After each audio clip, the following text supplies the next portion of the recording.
Because the PTA shall serve as the main mechanism, Mr. President, of the MILF in the transitional government. Why we have to have that mechanism, Mr. President?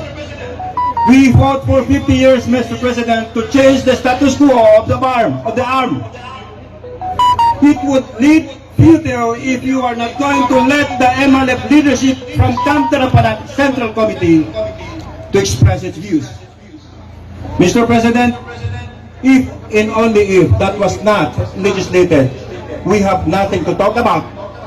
Because we know, under political law, whatever is done by former President Pinoy Aquino, former President Duterte, do not bind you. However, Mr. President, the letter and spirit of that framework agreement of the Bangsamoro Annex on Transitional Arrangement Modalities say, Article 16, Section 2, there is hereby created a Bangsamoro Transition Authority which shall serve as the interim government of the Bangsamoro during the interim period. Pakikinig ka ng MILF o ng MNLF. The Moro Islamic Liberation Front shall lead the Bangsamoro Transition Authority without prejudice to the participation of the MNLF. Why, Mr. President, the MNLF and the MILF? Because these are the two fronts who championed the cause of the Bangsamoro, Mr. President. Mr. President, that portion or provision of the BOL is not a rhetoric. It is a clear statutory provision.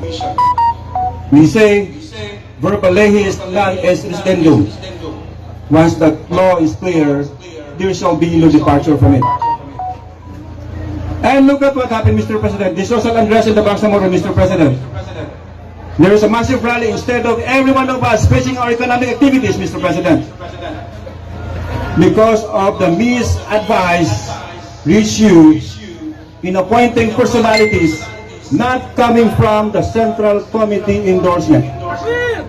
Mr. President, do you know why it is that the BTA shall be led by the MLF? Because the very purpose of the BOL, Mr. President, is to establish a political entity and provide for its basic structure. That is Article 1, Section 3. That is the purpose, Mr. President. And look at what happened, Mr. President.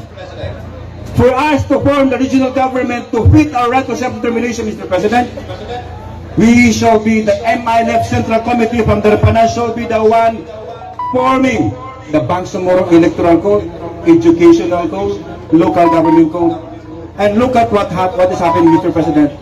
They changed the Bangsamoro Electoral Code enacted by the BTA, led by the MILF, the Repanan Central Committee, to something else.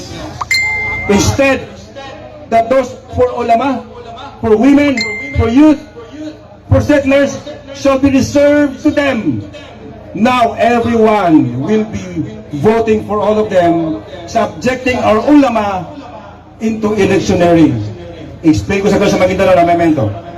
Mr. President, this call is not a mere rhetoric, Mr. President. We are not merely basing this call on the basis of the political arrangement under the cap in the back, but it is duly legislated under 11054. Mga Lucas Magali siya, nataluban niya pagpetisyonan, this is not disrespect to the President, but we are just asking for whatever is due for us based on the framework agreement of the Bangsamoro and the BOL. Nagtalo sa BOL, sa CAP, inasisita ang mamuno sa BTA ay ang MILF Central Committee.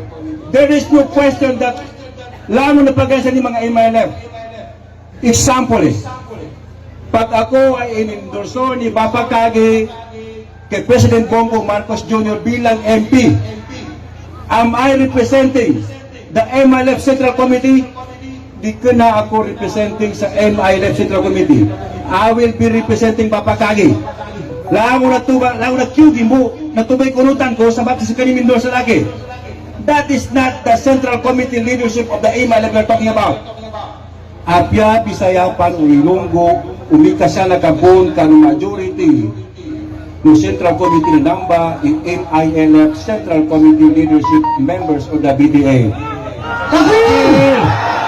Nailiping ulan nila. Mataliman ng sustansya niya sa kanagumanda. Sa atin na kasi entablado sa kasango ng mga pakita ng mga Bisaya. Kasaki mapesa ulaman na ito eh. Saki mapesa ulaman na ito eh. Niya ba epekto na kinasabi nila sa electoral code niya na sa mga ulama na apya sa mga Bisaya na makatalo. Sa mga babay na apya sa mga mama makatalo. Niya delikado siya. Upang makala siya kandidato na women. Niyanin agenda. Amaya, isundo sa kapunduaya. Lango na niya ba yung boto? Na magkakalimutan ng bato. Tapir! Patalastas dito. Nevertheless, Mr. President, with this toward arrangement of BTA leadership now, there is this massive unrest now, Mr. President, and we have reached suspension, Mr. President. So lang mga nang suspend. Dakoy niya ba'y pagkatawa bityara ko? Suspended, on leave. Api kamaya din kahit ganito na nangyari sa Bangsamoro. Alam niyo ba kung bakit suspended lang at saka bakit on leave? Pagangapahan ko nila sa darapanan sa may isa kanupaluman ka nakalima pulagon na sagad sa tamba ni pagkalulangon. Di tanong palabihan, kabityan isik. Niya pandikado siya po na magula.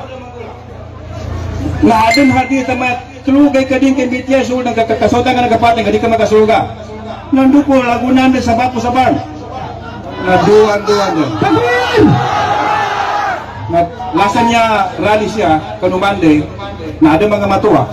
Nani panawagan na we support the call of Chairman Haj Murad for moral governance. Nani mana naipo siya ng rally no sa guna na para magkambalingan. Nga ba? Nga alam mo mas mapatagyanan. Dapat nalangon ba niya ay malip chairman. Kung hindi ka numalangan. Sa bapin sa ito na si Bapakagi muna ay magkapanibis ng kita. Di ka na kunay po si Bapakagi. Umpungan. Nganin mana. Langon na bitiyan ang mga matuwa ito kanong plakard niya kanong Monday na suporta kanong umpungan. Na moral governance mo naman niya bitiyala. May duuman niya.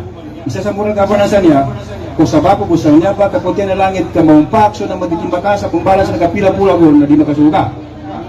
Ikadua, katawan ko man atin siya na mapapasa po sa kambing para bumagoma siya.